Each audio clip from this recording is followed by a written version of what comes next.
Hey everybody, Zach again, newtutorial.com, coming in and making a video for you today. This is something I've been wanting to get into for a while. In fact, I've had an article I'm going to share with you here in my bookmarks for the last month or so, and so just had a lot of stuff going on, couldn't share it with you, but now it's time. And so I want to talk about Bitcoin, and I get a lot of questions on email, on Facebook, private messenger, things like that, because people know that I have a little bit of involvement with cryptocurrencies, not a lot, but I have kind of gotten into the whole Steam It thing and earned some money through that. With some of my American Homestead content, and then also, I've told people before I had bought Bitcoin back in 2012 or 2011. I'm not sure. I think it was like $20 price when I bought it. I bought 3 Bitcoin at $20. Okay, and then I sold them. Maybe I bought them in 2011 or 2010. I don't know, whatever it was, at $20, and then I sold it when it got to like 200. So I basically sold my 3 Bitcoin for $600 and thought I was making out like a bandit. Well, I was totally wrong on that one. But so I think right now the price is sitting around 6,500 or so. Anyway, so I see a lot of the stuff on Facebook, and people are always tagging me on things. People put out videos and they'll say, they'll ask the question, is Bitcoin the mark of the beast? Or, is this like the new world currency, the new world order currency, that's going to keep people from buying and selling? And so they ask those questions, and they'll tag me on some of these things, and I have some opinions on this, but here's the deal. It's hard to speculate, and there are people out there who will leave comments in this video like they do with every video like this, and they will say, Zach, this isn't worth time. This isn't worth spending our time on. This isn't worth talking about.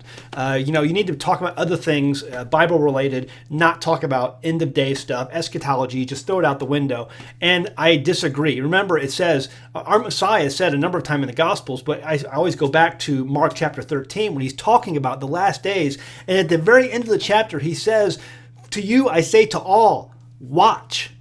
Watch. We are to watch. He says right there, to watch. Let me submit to you that it's impossible to watch without speculating about what it is you're watching. Did you get that? It's impossible to watch, to do what he tells us to do, to watch, without speculating about what it is we're watching. And so if we're going to speculate and we're going to discuss openly on what it is we're watching, and is this have anything to do with the last days and what we believe is coming according to Scripture, we weigh those things and we come up with, what our opinions are. And always knowing that hindsight and prophecy is always 20/20. We can always look back and see it perfectly for what it is, but oftentimes when it happens in front of us or before it happens, we're off, okay? So let's just keep that in mind. He says to watch, and I think it's okay to speculate about what it is we're watching for. That being said, is Bitcoin the mark of the beast? No, I don't believe that. Now, again, I could be wrong. I've done videos before on what I believe is the mark of the beast. I'm still sticking with that horse. You can go watch the video. I'll put a link in the description below. I believe it has to do with money, and oftentimes this is why I get that question, because I've done that video before, and Bitcoin, is money, and it looks very much so that many governments, including our own, are going to start noting this as a currency instead of a security, legally speaking. And so I think that this question, when it comes to me, I get it, why it's coming, because I've talked about money before in the past. And there are many people who have their own opinions on what the mark of the beast is, or how the monetary system is going to be in the last days, the beast system, how that's all going to work. And so, again, this is why these questions come in. So what is Bitcoin? First off, what is Bitcoin? Bitcoin is basically a ledger system. It's written on what's called a blockchain technology, and that ledger system is maintained by computers all over the world. And there's no way to manipulate it. It's limited in its production. Okay, there can only be so many Bitcoin ever made. And when you use Bitcoin, that use of your Bitcoin goes out to all those ledgers, and they all check one another to make sure they're all correct. And then it's final. It's done. And so that's basically what it is in a nutshell. You can find more detailed videos, short videos on YouTube or wherever, describing what exactly is Bitcoin. But that's basically it in a nutshell. And I've been using this for a while, very familiar with it, very familiar with cryptocurrencies and how they work. Let me just also say, I believe that getting off on real quick, going down a rabbit trail. I believe only what is money is gold and silver. Okay, I've told people that over and over again. What is real money? Gold and silver. Okay, that's what the Bible says is money. That's what our U.S. Constitution says is money, and that's what it was supposed to be: gold and silver. And so you have all kinds of things that come up, throughout history that try to take place of gold and silver, and usually they don't last. So we know that. I do believe Bitcoin is a new technology that's going to be here for, let me say, blockchain technology is going to be here for our lifetime and our children's lifetime, and probably our children's children's lifetime. It's something that is going to change the financial world and turn it on its head. One of the reasons I say that Bitcoin is not the mark of the beast, is not, this end times currency, is because the world system hates it. They can't stand it. The IMF can't stand it. The U.S. financial institutions can't stand it. World banking systems, can't stand this thing. Number one, because they cannot control it and manipulate it. See, people will say, what makes Bitcoin so valuable? The reason Bitcoin is valuable is it can't be manipulated. It can't be. Okay, there's only ever 21 million Bitcoin that will ever be put into existence. And I think the last Bitcoin that will ever be mined by today's computing power standards, you would have to wait. I mean, we'll all be dead. I think it's like 2210 or something like that. So it's like 200 years in the future before the last Bitcoin will be mined. Okay? And as each Bitcoin is mined, it gets slower and slower because the mathematical process that creates these Bitcoin gets harder and harder. Okay, every Bitcoin that gets mined, the next Bitcoin is mined slower than the last one. Okay, and so until the process halves itself and halves itself again and halves itself again, and before long, I think right now for every block that's mined, you're getting 12 Bitcoin. I think I may be wrong on this, and I think when the next halving happens, it's going to be 6. So it's getting less and less and less until the final 21 millionth Bitcoin is mined and it's over. That's it. It can never be, it's not like the U.S. Treasury printing press where you can just make more. Okay, that's what gives it its value. People have called Bitcoin a bubble and they don't understand what a bubble is. A bubble is something that can burst because someone or something makes more of it. The housing bubble burst because someone built more houses. The tulip bulb bubble burst because someone said, oh, well, if these are worth money, I'm going to put them in the ground, grow more, and then I'll have more money.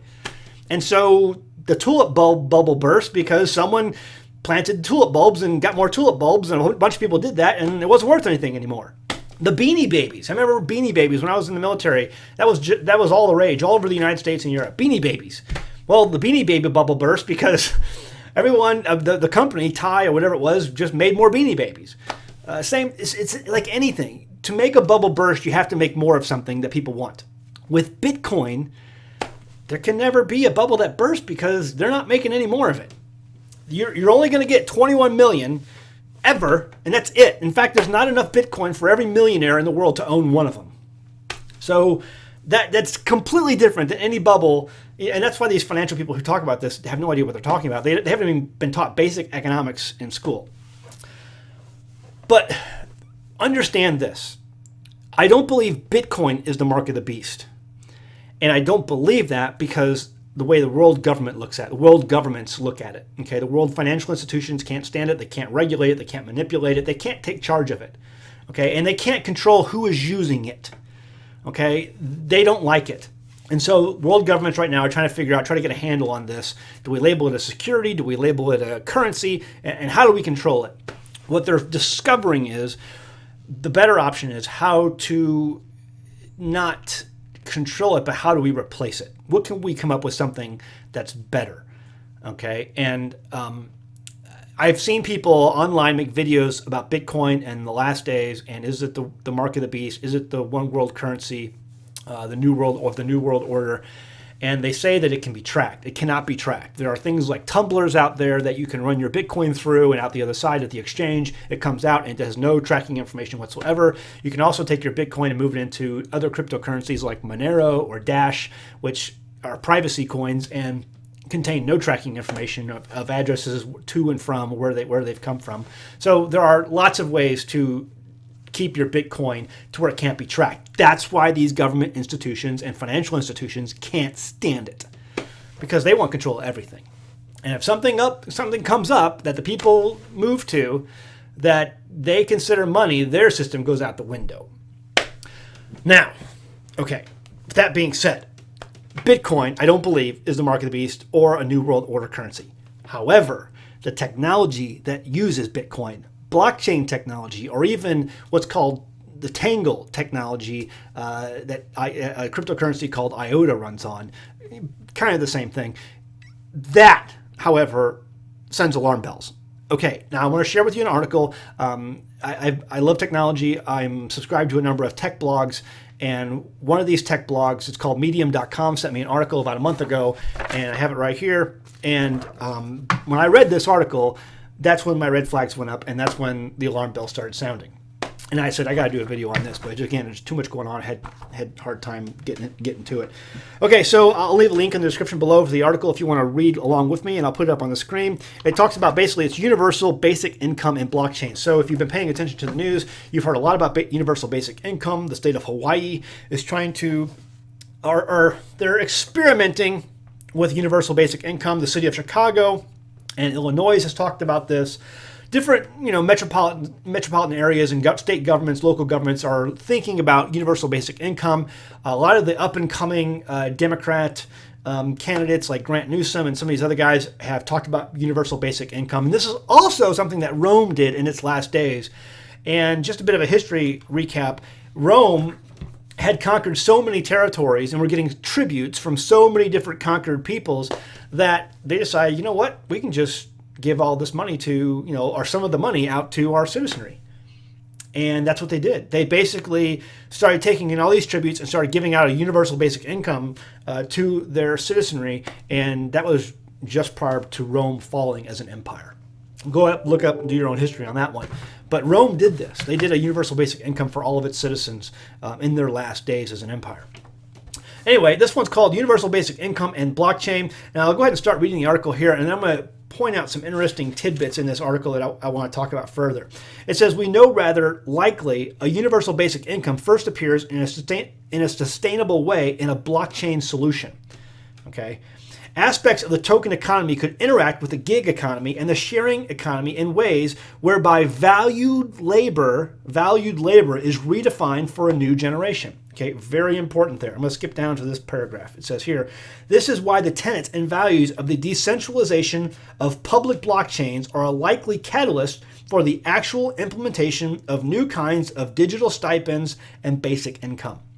So this whole idea about universal basic income is to, let's just give everybody a salary. I mean, that's what's been talked about so far.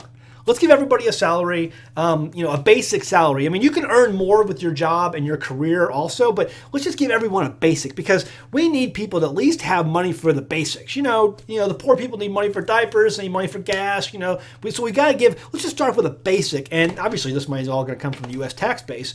And it'll all be paid for, obviously, by the way, because if not, we'll just print more money on the printing presses. Again, something they can't do with Bitcoin. But what if there's a digital currency that they can manipulate? See, not all digital currencies are decentralized. Bitcoin is decentralized, meaning there's no one central holder of it and controller of it. Okay, there are things called witnesses that maintain control, but it's as a group. Okay, Bitcoin is decentralized, whereas the other currencies are not. They're centralized still. Like if there's a couple of them, XRP, Ripple, which is a banking one. It's centralized. There are a number of other ones that are centralized. So there's a difference between decentralized and centralized. In a centralized blockchain environment, you could make as many of these coins as you wanted. We just make more, print more, done. We just digitally pop them into existence on your computer. Very simple. Let's go ahead and keep reading.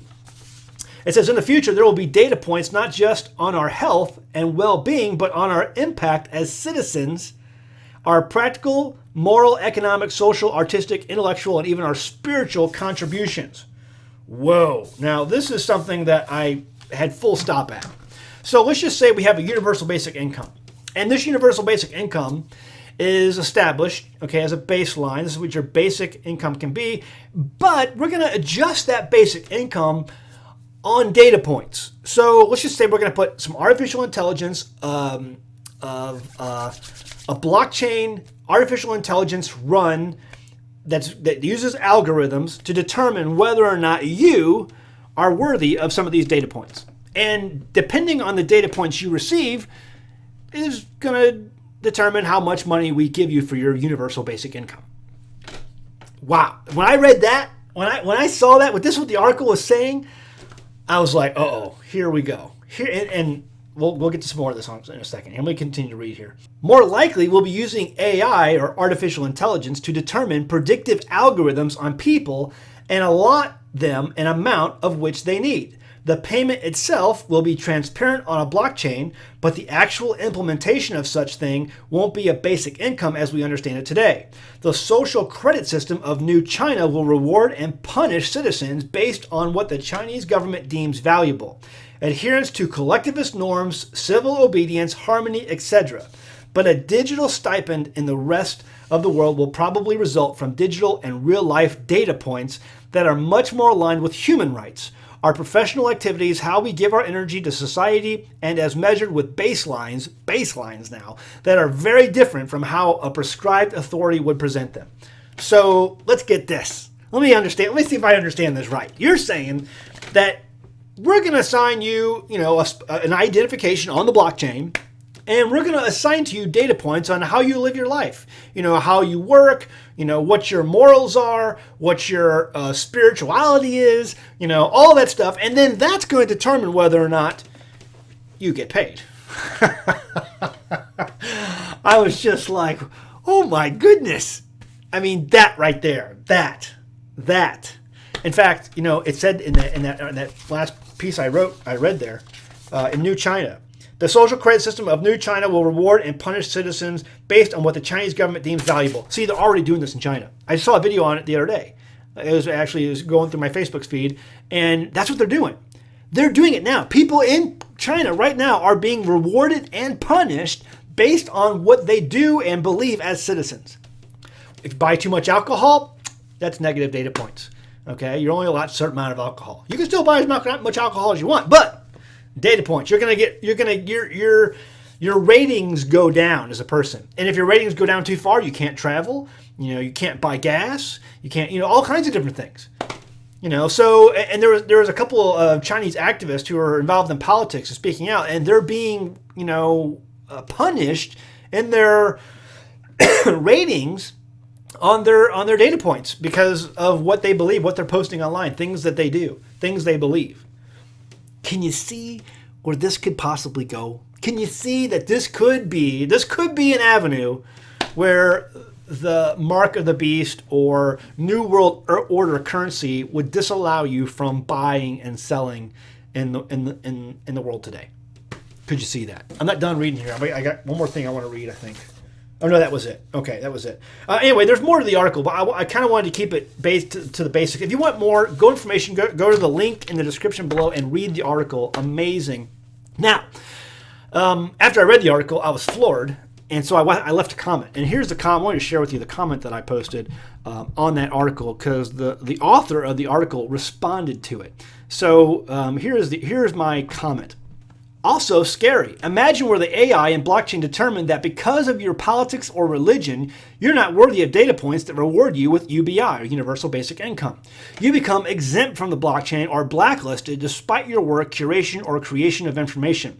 Who decides what is of value and what is not? Whose moral compass are we going by? And I'm glad I got 5 claps on that one.